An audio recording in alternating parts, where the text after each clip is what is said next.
절로 6절 말씀 봅니다. 구약 736면입니다. 느헤미야 8장 1절로 6절 처신을 알고 교독합니다. 이스라엘 자손이 자기들의 성읍에 거주하였더니 일곱째 달에 이르러 모든 백성 일제히 수문 앞 광장에 모여 학사 에스라에게 여호와께서 이스라엘에게 명령하신 모세 율법 책을 가져오기를 청하매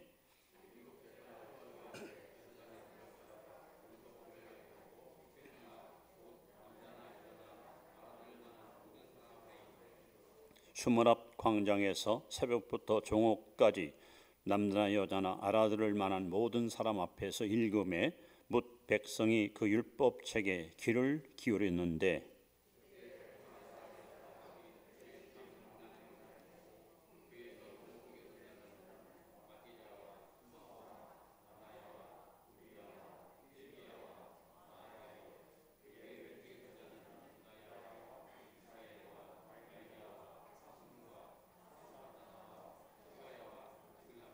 이스라가 모든 백성 위에 서서 그들 목전에 책을 펴니 책을 펼 때 모든 백성이 일어서니라.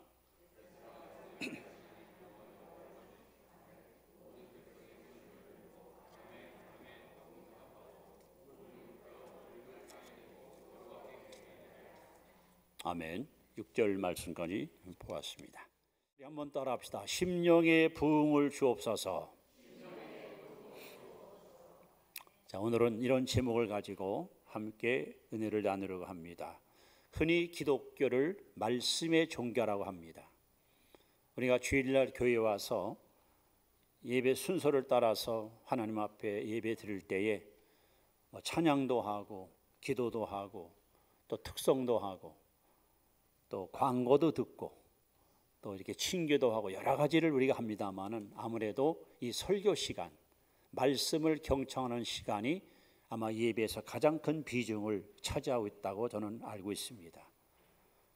또 성도들은 주에 나올 때마다 오늘은 하나님께서 나에게 무슨 말씀을 주실까 그런 기대임 혹은 그런 설렘을 가지고 우리는 이 자리에 나온 줄 압니다. 그만큼 우리 기독교는 말씀 종교, 말씀을 가장 귀히 여기는 그런 말씀 중심의 종교가 바로 기독교입니다. 어느 교회나 성도들의 영적 상태, 신앙 상태를 정확하게 분석하고 판별할 수 있는 방법은 성도들이 하나님 말씀 앞에 어떤 태도, 하나님 말씀을 듣는 자세나 하나님 말씀을 대하는 그 모습을 보면 그 교회의 영적 수준이나 성도들의 신앙 상태를 정확하게 우리는 판가름할 수 있습니다. 오늘 본문 말씀은 70년 동안 바벨론의 포로로 잡혀갔던 히브리 민족들이 고국으로 다시 돌아와서 무너진 성전을 다시 세우고 그리고 수문 앞 광장에서 학사 에스라가 이스라엘 백성들 앞에서 하나님 말씀을 강론하는 구약 성경에 나오는 가장 이상적 부흥회 이런 내용이 오늘 본문에 기록되어 있습니다. 느헤미야서를 보시면 두 인물이 아주 중요한 인물을 가지고 등장합니다. 한 사람은 느헤미야인데 이 사람은 정치가예요. 탁월한 리더십을 가지고 성벽을 다시 쌓는 일을 성공적으로 수행해서 백성들한테 신뢰와 존경받았던 아주 유명한 정치가입니다. 또 한 사람은 율법학자입니다. 에스라라는 학자인데 이 사람은 아주 성경을 열심히 연구하고 진리를 열심히 탐구해서 백성들에게 영적 부흥을 일으켰던 하나님의 말씀의 사역자가 바로 에스라입니다. 느헤미야와 에스라 이 두 사람, 한 사람은 정치적으로 국가를 재건시켰고 또 한 사람은 신앙적으로 백성들의 마음의 심령의 부흥을 일으켰던 그런 훌륭한 공로자들이 바로 느헤미야와 에스라입니다. 오늘 이 수문 앞 광장에서 에스라가 이스라엘 백성들에게 심령 부흥 운동을 일으키는 역사적인 사건이 일어났는데 이제 내일부터 있을 특별 성회를 통해서 내 심령 속에 심령의 부흥이 일어나려면 우리는 어떻게 해야 이 은혜가 내게 임할까? 이제 그 부흥의 비결을 오늘 본문을 통해서 함께 은혜를 나누려고 합니다. 여러분, 은혜 받을 자세가, 은혜 받을 마음이 다 준비되어 있습니까? 자, 우리가 심령의 부흥을 이루려면 제일 중요한 것입니다. 첫째 뭐냐? 하나님 말씀을 간절히 사모해야 됩니다. 자, 오늘 본문 1절에 보시면 이스라엘 사손이 자기들의 성읍에 거주하였더니 일곱째 달에 이르러 모든 백성 일제히 수문 앞 광장에 모여 학사 에스라에게 여호와께서 이스라엘에게 명하신 모세 율법책을 가져오기를 청했다. 백성들이 이제 성전을 재건축하거나 성벽을 다 완성한 다음에 야, 우리가 드디어 어려운 일을 해냈다. 소를 잡고 닭도 잡고 떡도 하고 그래서 우리 멋진 축제, 헌당식을 한번 하십시다. 그들은 그것을 원하지 않았습니다. 또는 뭐 정치학, 경제학, 사회학 이런 것을 강론해달라고 원하지 않았습니다. 이스라엘 백성들은 한결같이 학사 에스라를 향해서 우리에게 하나님 말씀을 들려주세요. 우리에게 하나님 말씀을 들려주세요. 수문 앞 광장의 모든 백성들은 다른 이유 때문에 모인 것이 아닙니다. 오직 하나님의 말씀을 듣고자 갈망하는 마음, 사모하는 마음, 불타는 심정을 가지고 모여왔습니다. 오늘 저와 여러분 마음속에 하나님께 나올 때마다 또 말씀을 우리가 경청할 때마다 우리 마음에 이 사모함이 있어야 됩니다. 하나님은 오늘도 사모하는 영혼의 만족함으로 채워주시는 하나님이십니다. 하나님 말씀은 예수님이 마태복음 4장에 말씀한 것처럼 사람이 떡으로만 사는 것이 아니요 하나님의 입으로 나오는 모든 말씀으로 삽니다. 육신은 밥을 먹고 물을 마시고 잠을 자고 살지만 우리의 영혼의 양식인 하나님 말씀을 먹어야 우리의 심령이 새로워질 수 있고 강건할 수가 있습니다. 자, 오늘 본문에 보시면 수문 앞 광장에 모인 이스라엘 백성들이 어떤 마음을 가지고 어떤 자세를 가지고 하나님 말씀을 경청합니까? 자, 3절에 보시면 수문 앞 광장에서 새벽부터 정오까지, 여기 새벽은 아침 새벽 6시를 말합니다. 정오는 이제 12시죠. 자, 그렇다면 6시간 동안을 설교한 거예요. 만약에 제가 오늘 이 자리에서 6시간 설교하면 여러분 끝까지 경청하시겠습니까? 얼마나 그들이 하나님 말씀을 갈급해왔고 듣기 원했으면 시간 가는 줄 모르고 새벽부터 모여와서 장장 6시간 동안 하나님의 말씀을 귀를 기울여 듣습니다. 믿음은 들음에서 납니다. 들음은 그리스도의 말씀으로 말미암습니다. 어리 그뿐인가요? 여기 성경에 뭐라고 써 있습니까? 5절에 보시면 에스라가 모든 백성 위에 서서 그들 목전에 책을 펴니 책을 펼 때 모든 백성이 일어나니라. 한 사람도 앉아있지 않고 모두 다 기립해서 6시간 동안 하나님 말씀에 귀를 기울이고 주의 음성 듣기를 그들은 갈망했습니다. 자, 이렇게 백성들 한 명도 예외 없이 온 민족이 하나가 되어 아침 6시부터 장장 6시간 동안 자리에 일어서서 하나님 말씀을 귀담아 듣고 경청하는 그들의 태도, 왜 이들은 이렇게까지 이 자리에 모였습니까? 오직 하나, 70년 동안 하나님 앞에 듣지 못했던 그 위대한 주의 음성, 하나님의 말씀을 듣기를 소원하는 불타는 소망이 있었기 때문에 저들은 이렇게 간절한 마음으로 수문 앞 광장에 모여왔던 것입니다. 우리가 성경을 계속 읽어보시면 13절에 이런 말씀이 기록됐습니다. 그 이튿날 백성이 족장들과 제장들과 레위 사람들이 율법의 말씀을 밝히 알고자 하여 한 번 설교 듣고 끝난 것이 아니라 어제 들은 말씀 그 뜻이 뭘까? 그 의미가 뭘까? 이걸 더 알고 싶어서 그들은 더 간절하게 하나님 말씀 듣기를 소망했다는 겁니다. 사랑하는 성도 여러분, 시편 107편 9절에 보시면 하나님은 사모하는 영혼을 만족케 하시고 줄인 영혼에게 좋은 것으로 채워주시는 하나님이십니다. 여러분이 이 자리에 나올 때마다 기대를 갖고 나오십시오. 이 자리에 앉아서 예배드릴 때마다 마음의 문을 열고 귀를 기울이십시오. 하나님이 시간 성령으로 오셔서 나에게 무슨 말씀을 주실까? 여러분, 그런 사모함을 가지고 말씀을 경청하십시오. 반드시 여러분 심령에 부흥의 불길이 뜨겁게 타오르는 것을 경험하게 될 것입니다. 그래서 내 심령에 부흥이 임하기를 원한다면, 내 심령이 새로워지기를 원한다면, 어두운 심령이 밝아지고 더러운 심령이 깨끗해지고 세속게 됐던 심령이 다시 성결하게 되기 원한다면 여러분, 하나님 말씀을 간절히 사모하십시오. 이것이 바로 심령 부흥에 일어나는 첫 번째 비결입니다.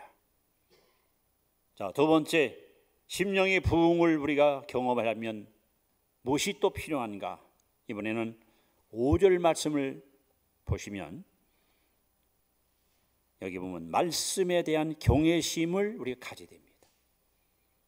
말씀에 대한 경외심, 하나님 말씀을 정말 귀히 여기고 소중히 여기고 보배롭게 여기는 마음의 이 자세가 필요합니다. 자, 5절을 제가 읽어드립니다. 에스라가 모든 백성 위에 서서 그들 목전에 책을 펴니 책을 펼 때 모든 백성이 일어서니라. 모든 백성이 일어서니라. 아까 말씀했지만 6시간 동안 그들은 일어서서 하나님의 음성에 귀를 기울였습니다. 왜 저들은 편안히 앉아서 설교 듣지 않고 아이건 어른이건 노인이건 젊은이건 다 같이 일어나서 그토록 하나님 말씀을 진지하게 받아들였을까요? 왜? 그것은 바로 하나님의 말씀이기 때문에 그렇습니다. 사람의 말이 아니고 정치 강론이나 사회학 강론이나 경제학 강론이 아니라 하나님의 말씀을 듣기 때문에, 하나님 말씀을 듣고 있기 때문에 저들은 앉아서 편안히 들을 수가 없었습니다.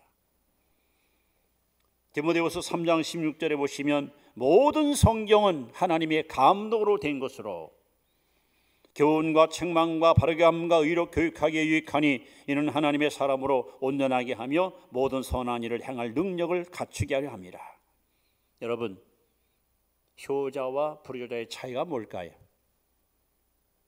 효자와 불효자의 차이. 효자는 부모니 무슨 말씀을 하면 진지하게 무게 있게 받아들입니다. 그런데 불효자들은 일 좀 안 하세요. 자꾸 그냥 잔소리만 하시나?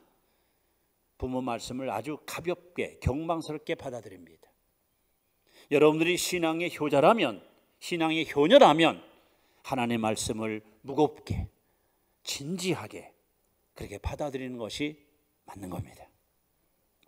그래서 그들은 지금 에스라의 입을 통해 선포되는 것은 사람의 말이 아니라 하나님의 말씀이기 때문에 우리가 어찌 앉아서 편안히 이 말씀을 들을 수 있겠는가? 그들은 모두 일어나서 6시간 동안이나 말씀에 귀를 기울였던 것입니다. 또한 여러분, 왜 그들이 일어나서 하나님 말씀에 귀를 기울였을까요? 바로 하나님 말씀은 하나님의 계시 도구예요.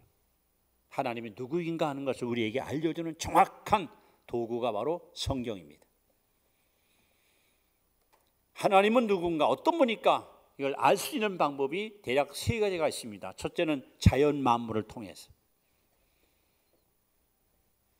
이 우주 만상, 하늘과 땅과 바다와 만물과 그리고 계절과 모든 흘러가는 상황을 볼 때 이건 우연히 만들어진 것이 아니다. 어쩌면 질서 있게 우주가 이렇게 한 방향으로 잘 굴러갈 수 있을까?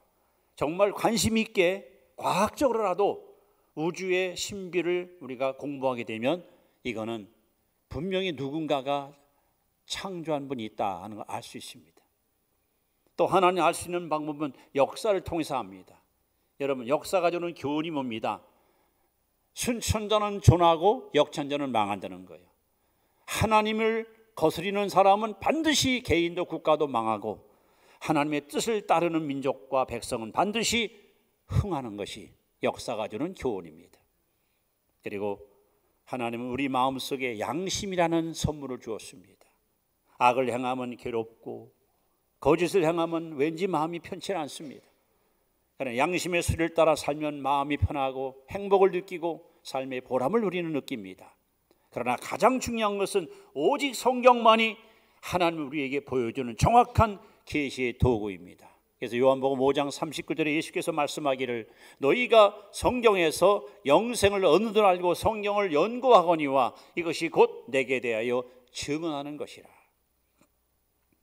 백성들이 이렇게 6시간 동안 일어서서 하나님 말씀을 들었던 이유는 바로 이 하나님 말씀만이 하나님이 누구인지를 알려주는 계시 도구이기 때문이었습니다. 뿐만 아니라 그들이 왜 이토록 진지하게 하나님 말씀에 귀를 기울였을까요? 바로 하나님 말씀은 영혼의 양식이기 때문에 그렇습니다. 영혼의 양식. 아무리 건강한 사람도 며칠 동안 음식을 먹지 못하면 힘을 상실합니다. 우리 신앙도 마찬가지입니다. 예배에 자꾸 빠지고 말씀을 듣지 못하면 영적으로 우리는 힘을 잃어버립니다. 마치 머리 잘린 삼손처럼 무기력한 자가 될 수 있습니다. 우리는 매일매일 하나님 말씀, 영의 양식을 잘 섭취해서 여러분 속사람이 튼튼하고 믿음이 부여하고 세상과 죄악과 마귀와 유혹을 이길 수 있는 영적 힘을 말씀을 통해서 에너지를 우리는 공급받아야 됩니다. 더 나아가서 이 성경만이 신앙생활의 기준이에요. 기준. 이단인지 정통인지 알곡인지 쪽쪽인지 진실인지 거짓인지 구원인지 멸망인지 천국인지 지옥인지 오직 성경만이 표준이고 기준입니다. 그래서 오늘 이스라엘 백성들은 새벽부터 나와 6시간 동안 일어서서 하나님의 음성에 귀를 기울이고 그 말씀을 아멘, 아멘, 아멘 하고 받았습니다. 자, 심령 부흥의 비결은 이렇게 말씀을 간절히 사모하고 말씀의 권위, 말씀의 어떤 위대함을 우리가 이해하여 그 말씀을 우리가 경외함으로 우리가 경청할 때 반드시 이 말씀은 살아서 우리의 삶을 변화시키는 능력의 말씀으로 여러분에게 역사할 것입니다. 자, 이번에 세 번째로 심령의 부흥을 우리가 경험하려면 제일 중요한 겁니다. 말씀을 통해 인격의 변화를 경험해야 됩니다. 여러분 6절에 보시면 한번 우리 같이 읽을까요? 시작. 에스라가 위대하신 하나님 여호와를 송축하며 모든 백성이 손을 들고 아멘 아멘 하고 응답하고 몸을 굽혀 얼굴을 땅에 대고 여호와께 경배하니라. 자, 여기 아멘 아멘 아멘이라는 뜻이 진실로 그렇게 되기를 원합니다. 이 말씀대로 되기를 원합니다. 이 말씀대로 이루어지기 원합니다. 이 말씀대로 성취하기 원합니다. 말씀을 듣는 백성들의 반응을 보십시오. 하나님 말씀이 한마디 한마디 선포될 때마다 그들은 목소리를 높여서 아멘 아멘 하고 있었습니다. 하나님 그렇습니다. 이 말씀대로 반드시 이루어지기를 원합니다. 이 말씀은 거짓이 없는 진실이고 진리고 역사는 말씀대로 이어져 왔고 미래는 말씀대로 이어져 가기에 그래서 그들은 이때부터 말씀을 듣는 순간 아멘하는 순간부터 놀라운 인격의 변화를 그들은 경험하게 됩니다. 여러분이 교회 와서 열심히 설교 듣는데 내 인격에 전혀 변화가 없다면 무슨 의미가 있겠습니까? 그래서 교회 안에 안타깝게도 가짜 신자가 있습니다. 가짜의 특징은 세 가지. 첫째, 하나님의 말씀에 귀를 기울이지 않습니다. 몸은 교회 안에 있지만 마음은 밖에 외출된 엉뚱한 데 나가 있습니다. 왜 그럴까요? 예수께서 말씀하기를 내 양은 내 음성을 들으며. 여러분 하나님의 양이십니까? 우리가 하나님의 양이라면, 하나님께 속한 주님의 양이라면 목자의 음성을 듣는 그것이 당연한 거예요. 그런데 하나님께 속하지 않으니까 하나님의 음성에 귀를 기울이지 않아요. 이게 가짜입니다. 또 가짜의 특징은 하나님 말씀을 듣긴 듣는데 편리주의, 실용주의를 듣는 거야. 이 내게 유익이 되는 거는 받아들이고, 아유 목사님 왜 저런 설교 왜 하시는 거야? 저 말씀 어떻게 지키라고 저렇게 나에게 자꾸 그냥 강조하는 거야? 뭔가 부담스럽고 껄끄러운 말씀을 그냥 뱉어버리고 그냥 배척해버립니다. 가짜의 가장 두드러진 특징 중에 하나가 5년, 10년, 20년 하나님 말씀을 들었음에도 불구하고 인격과 삶의 변화가 일어나질 않아요. 5년 전도 똑같고 지금도 똑같아. 히브리 4장 12절에 하나님 말씀은 살았고 운동력이 있습니다. 좌우의 날선 어떤 것보다도 예리합니다.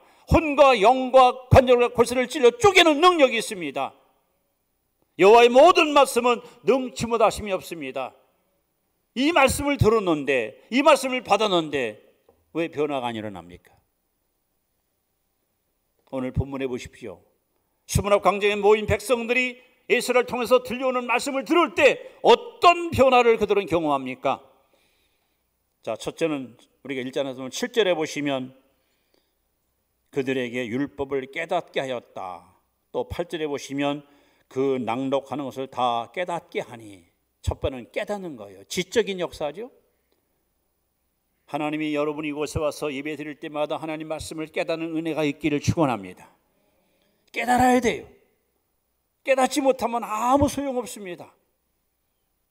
시편 49편 20절에 존귀에 처하나 깨닫지 못하는 자는 멸망받을 짐승 못하라 했습니다. 이 깨닫는 것이 은혜예요. 이 깨닫는 것이 축복입니다. 말씀을 들을 때마다 이렇게 아멘, 아멘, 맞아, 맞아, 아마야, 저 말씀이 맞는 말이야. 이 깨닫는 것이 얼마나 축복입니까? 백성들은 깨달으니까 자연스럽게 입에서 아멘, 아멘 하고 탄성이 터져나온 거예요. 거기서 끝나지 않습니다. 9절에 보시면 백성이 율법의 말씀을 듣고 다 우는지라. 이제는 정적인 역사죠. 지적으로 깨닫고 정적으로 막 우는 거예요. 하나님, 그렇습니까? 우리가 잘못 살았습니다. 우리 조상들이 악을 행했습니다. 우리의 죄가 민족의 패망을 가져왔습니다. 다시는 하나님 진노를 자처하는 부끄러운 삶 살지 않겠습니다. 백성들이 다 우는 거예요. 엉엉 우는 거예요. 가슴을 치며 통곡하며 우리 조상들이 우리를 잘못 가르쳤구나. 우리가 진리를 몰랐구나. 하나님 말씀을 너무나도 어리석게도 배신하고 살았구나.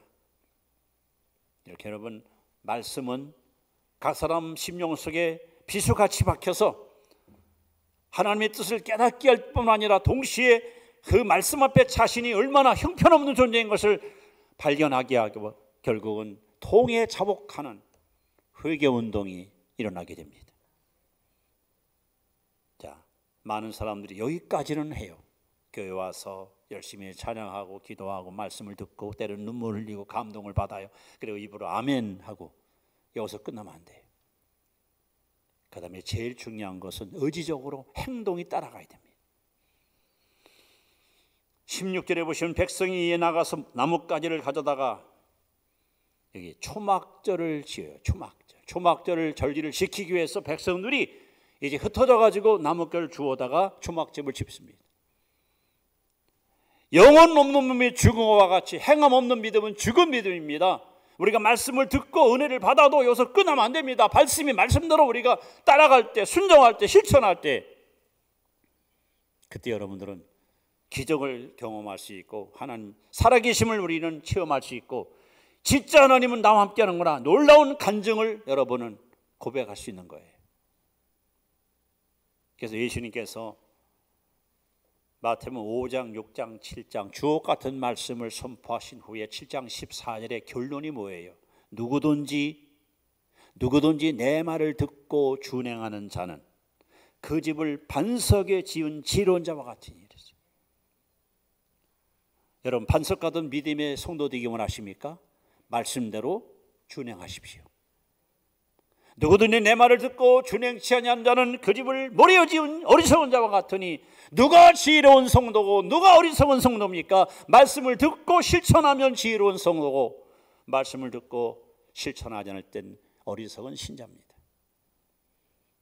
그래서 야고보 1장 25절에 그 행하는 일에 복을 받으리라. 말씀대로 살아야, 말씀대로 실천해야 축복이 반드시 우리에게 따라오는 것입니다. 이렇게 이스라엘 백성들은 순옥 강제에 모여서 6시간 동안 서서 말씀을 들을 때에 말씀을 깨달아요. 아, 그렇구나. 그러니까 입에서 아멘, 아멘이 터져 나오겠죠. 말씀을 듣다 보니까 하나님 앞에 잘못 살았어. 너무 말씀하고는 어긋난 길로 걸어왔던 자신의 부끄러운 모습이 드러나는 거야. 그러니까 막 통곡하면서 회개하고 웁니다. 그리고 이제 눈물을 그치고 그래, 이제부터 말씀대로 순전하다, 말씀대로 실천하자, 말씀대로 우리가 살아보자. 초막절을 지키는 순종의 행동이 따라옵니다. 여러분, 미국에서 지금까지도 가장 존경받는 경제인이 있습니다. 록펠러, 많이 들어보셨습니까? 지금도 록펠러 재단이 대단합니다. 이 록펠러는 사실은 굉장히 가난한, 너무나도 가난뱅이였던 소년 시절을 살았습니다. 근데 그 어머니가 신앙이 참 정말 너무나도 고결하고 아름다운 신앙의 어머니였습니다. 어머니가 세상을 떠나면서 록펠러에게 유언을 남겼습니다. 아들아, 내가 죽기 전에 너에게 꼭 하고 싶은 말이 있다. 어머니, 내 말씀해 보세요. 너 평생을 살면서 소득의 11조를 온전히 하나님께 바쳐라. 절대 하나님의 것을 도둑질하지 말고 온전한 11조를 바쳐라. 둘째, 교회 가들랑 꼭 앞자리에 앉아서 말씀을 경청하라. 꼭 앞자리 가서 하나님의 말씀에 귀를 기울이라. 셋째는 목사님이 설교할 때 사람의 말로 받지 말고 하나님의 음성으로 받아라. 어머니의 유언을 물려받은 록펠러는 그대로 잘 실천합니다. 하나님이 이 사람을 얼마나 축복하셨습니까? 이 사람을 통해서 얼마나 많은 하나님의 영광이 나타났습니까? 이 사람 때문에 얼마나 많은 사람들이 위로와 용기와 희망을 얻었습니까? 록펠러가 만약에 하나님 말씀, 어머니 유언을 실천하지 않았으면 그의 이름은 역사의 무대에서 빛나지 못했을 것이고 오늘 우리에게 진한 감동을 주는 그런 인물은 되지 못했을 겁니다. 이제 말씀을 이렇게 마무리합니다. 여러분, 하나님 말씀을 붙잡고 사십시오. 붙들고 사십시오.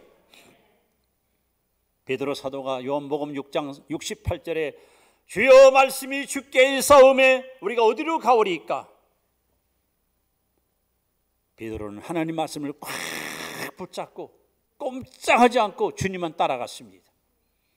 여러분들도 하나님 말씀, 언약의 말씀, 계약의 말씀, 생명의 말씀, 약속의 말씀을 놓치지 마시고 믿음으로 꼭 부여잡고 여러분 이 말씀대로 순종하고 살아보십시오. 그러면은 어떤 일이 일어납니까? 사도행전 18장 5절에 바울이 하나님 말씀에 붙잡혀 말씀을 붙잡고 살았더니 어느 날 말씀이 나를 붙잡고 있는 거예요. 말씀에 붙잡힌 자가 되는 거예요. 여러분, 여기까지 신앙이 들어가야, 여기까지 신앙이 여러분 성장해야 여러분은 진정한 승리의 삶을 날마다 경험할 수 있습니다. 하나님, 이번 성의를 통해서 내 심령의 부흥을 주옵소서. 말씀을 사모하십시오. 말씀에 대한 갈급증 갖고 이 자리에 나오십시오. 그리고 말씀을 전할 때마다 경외심을 가지고 말씀을 이건 영혼의 양식이에요. 내가 지금 사느냐 죽느냐, 내 믿음이 반석이냐 아니면 모래냐가 결정되는 중요한 사건이 바로 이 현장에서 일어납니다. 더 나아가서 우리는 말씀을 통해서 진짜 깨닫고 감동받고 실천하는 인격의 변화를 여러분 반드시 이번에 체험하십시오. 그래서 여러분들은 말씀을 붙들고 살아갈 때 어느 날 하나님이 말씀으로 나를 붙잡아서 이끌어 가시는 이 수준이 우리가 이루게 되면 여러분의 신앙생활은 마치 에녹과 같이 날마다 하나님과 동행하는 승리에 보장된 삶을 살아가는 그런 귀한 성도들의 반열에 우리 다 동참하게 될 것입니다. 여러분이 바로 그 주인공으로 쓰임받기를 다시 한번 주의 이름으로 축복합니다. 기도합니다. 존귀하신 하나님,